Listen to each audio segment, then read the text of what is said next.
মলিনে মচনং পুংসাম জলস্নানম দিনে দিনে সকৃত গীতামৃতম স্নানম সংসার মলনাশনম। নিয়মিত গীতা পাঠকারী ব্যক্তির সংসার জীবন কলুষ থেকে মুক্ত হন।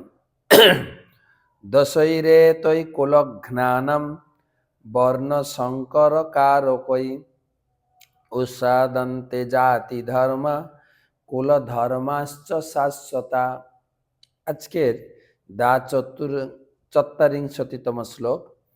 দশৈরে তৈ কুলঘ্নানম বর্ণ সংকর কারকৈ উৎসাদন্তে জাতি ধর্ম কুল ধর্মাশ্চ শাশ্বতা। অনুবাদ: যারা কুকর্মের মাধ্যমে বংশের ঐতিহ্য নষ্ট করে, তার ফলে অবাঞ্ছিত সন্তানাদি সৃষ্টি করে, তাদের সেই দোষের ফলে সর্বপ্রকার জাতি ধর্ম এবং কুলধর্ম বিনাশপ্রাপ্ত হয়।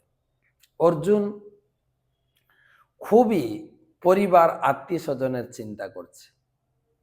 এদের মৃত্যু হলে কুলধর্ম জাতি ধর্ম নষ্ট হবে। আমরা গতকালকের ক্লাসে বলেছি, কুলধর্ম জাতি ধর্ম, আমাদের কুল ধর্মটাই হচ্ছে ভগবানের সেবা।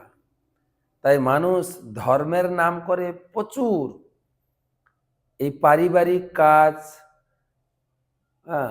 সংসারী কাজ, এইগুলোকে জুড়ে নিয়ে কিছু ব্যাখ্যা করতে শুরু করে।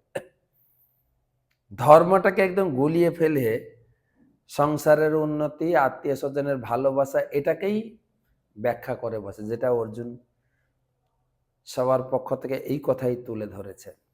জাতি ধর্ম, কুল ধর্ম না, জাতি ধর্ম কুল ধর্ম হচ্ছে ভগবানের সেবা, সেইটা ভগবান বুঝাবেন। তাই যদি আমরা এই সবসময় দেশ, জাতি, পরিবার, আত্মীয় স্বজন নিয়ে বেশি চিন্তা করি, তাহলে কেবল বিষাদ আর দুঃখই জুটবে। যতক্ষণ না আমরা ভগবানের সঙ্গে নিজেকে যুক্ত না করছি, আমাদের সুখের লেশটুকুই আমরা পাবো।